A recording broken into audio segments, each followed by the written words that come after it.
Hello mga ka-recruit! Kayo ba ay nagbabalak na magtrabaho abroad? At wala kayong idea kung saan bansa ang magandang pagtrabahuhan bilang isang OFW? Ang tamang pagpili ng bansang pagtatrabahuhan mo bilang OFW ay mahalaga upang matiyak mo ang iyong kaligtasan. Ang posibleng sahod, benepisyo at iba pang mga oportunidad na maaaring nag-aantay sa iyo sa isang partikular na bansa. Ito ay isa ring mahalagang hakbang na kung saan nangangailangan ito ng iyong sapat na pananaliksik at pagpaplano at pagpapasya upang maging matagumpay ang iyong pagpunta doon. Kaya sa video ito ay may ibabahagi akong impormasyon tungkol sa mga bansa na kung saan maganda itong pagtrabahuhan bilang isang OFW.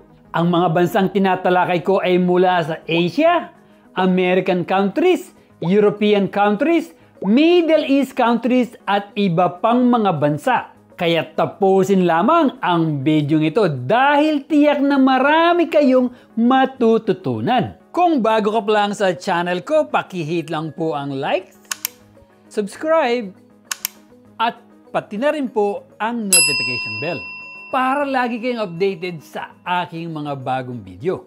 Ang unang mga bansang ibabahagi ko sa inyo ay ang mga bansa mula sa Asia. Isa ang Asia na kung saan napakaraming mga OFW ang nagtatrabaho dahil na din siguro na malapit lang ang mga bansa dito sa Pilipinas. Madali rin itong puntahan at madali lang rin umuwi pag magbabakasyon. Bukod dito, ang mga bansa sa Asia ay patuloy ring lumalago ang ekonomiya na kung saan nangangahulugang ito ng maraming oportunidad ang nag-aantay sa iyo. Simulan natin sa bansang Singapore. Alam niyo ba mga ka-recruit na tinagurian ang Singapore bilang isa sa safest city? Kaya dito panigurado ang kaligtasan mo kapag isa ito sa bansang napili mo upang magtrabaho. Ang Singapore ay isa sa destinasyon ng mga foreign workers lalo na ng mga Pilipino. Bakit nga ba? Maraming gusto magtrabaho sa Singapore dahil marami kang pwedeng maging trabaho kagaya lang sa sektor ng teknolohiya, healthcare, finance, office works at construction workers. Alam nyo ba na ang estimated average salary ng isang domestic helper ay 450 to 600 Singapore dollar, 25,903 hanggang 34,537 pesos. Ang isang health worker naman ay 2,000 hanggang 3,500 Singapore dollar, nakatumbas na 115,125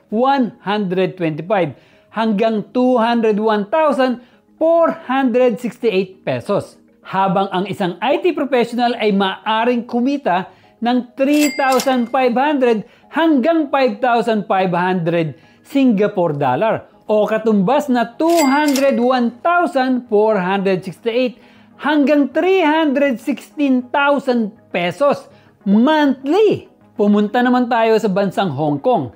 Kilala ang bansang Hong Kong para sa mga individual na gustong maging isang domestic helper. Dito marami kang makikitang mga Pinoy na nagtatrabaho. In demand sa bansang ito ang domestic helper at maganda rin ang sahod dito. Meron ding mga iba pang pwede mong maging trabaho doon kagaya lang ng engineers, chefs, drivers at marami pang iba.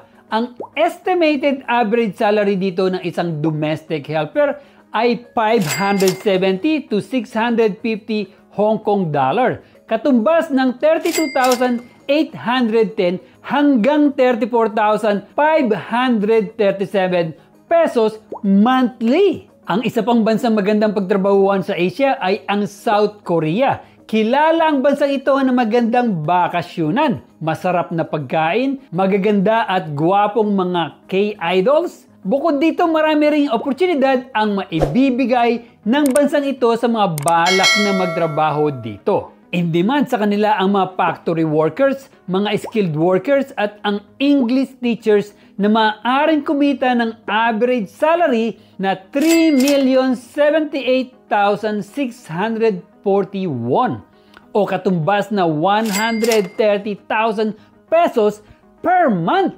Mga bansa sa Amerika. Pumunta naman tayo sa dalawang bansa na kung saan kilala ito sa malawak na oportunidad pagdating sa trabaho. Malaki rin ang mga sahod dito, maganda ang sistema sa pangkalusugan at higit sa lahat, isa ito sa mga bansang pwede mong madala ang iyong pamilya para manirahan doon. Ito ang bansang Canada at United States of America. Sa bansang Canada, malaki ang demand sa healthcare sector at maaari kang kumita ng higit na 3,757 Canadian dollars o katumbas na 130,000 pesos kada buwan. May job opportunities din sa caregiving, welding, food service, hotel management at mga factory workers. Dahil sa magandang ekonomiya ng bansang ito, marami kang pwedeng maging trabaho at higit sa lahat, mas malaki ang sahod dito kumpara sa iba pang mga bansa, kaya dito tiyak na uunlad ang iyong pamumuhay. Kagaya rin sa bansang Amerika, maganda rin manirahan at magtrabaho dito dahil sa mga benepisyo at sahod na binibigay nila. Ang in-demand na trabaho sa kanila na kung saan maraming Pilipino rin na ito ang trabaho ay ang sa healthcare sector na nurse na may estimated monthly salary na $3,500 to $4,500, katumbas na $202,084 hanggang $259,823 pesos at ang caregiving na maaari kang kumita ng $1,500 hanggang $2,000 o katumbas na $86,607 hanggang $115,476 pesos. Mga bansa sa Europe, kagaya ng bansang Amerika at Canada, hindi rin magpapahuli ang mga bansa sa Europe sa pagdating ng mga job opportunities, salary at mga benepisyo. Hindi lang matataas ang sahod ang makukuha mo dito mga ka-recruit dahil halos sa mga bansa na mula sa Europa ay maganda ang tanawin at marami kang pwedeng pasyalan. Una ang bansang United Kingdom. Ang bansang ito ay may strong economy na kung saan isa itong magandang advantage dahil tiyak na malaki talaga ang sahod mo sa bansang ito at pulido ang ekonomiya. Hindi ka rin mag-aalala sa language nila dahil English rin ang primary language nila dito. Pagdating naman sa mga karapatan ng OFW, may legal protection sila para sa mga OFW kaya panatag ang loob mo dito habang nagtatrabaho. In demand rin sa UK ang mga trabaho sa health sector kagaya ng nurse na maaaring sumahod ng nasa 2,000 hanggang 4,000 UK dollars o katumbas na 115,473 hanggang 230,947 pesos kada buwan. Pumunta naman tayo sa Netherlands. Ang bansang ito naman ay kilala bilang isa sa startup capital ng Europe. Isa rin ito sa bansang magandang pagtrabahuhan ng mga IT professionals, hospitality, health sector at iba pang mga trabaho.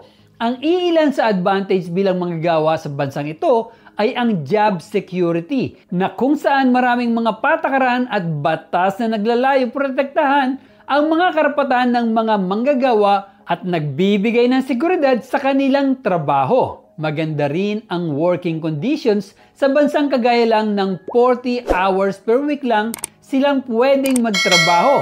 Sa kabuuan, ang pagtatrabaho sa bansang Netherlands ay nagbibigay ng mataas na antas ng proteksyon at kaginhawaan para sa mga manggagawa at pinapahalagahan ang kanilang kalusugan. At ang estimated monthly salary sa Netherlands ay 3,303 euro o katumbas na 205,879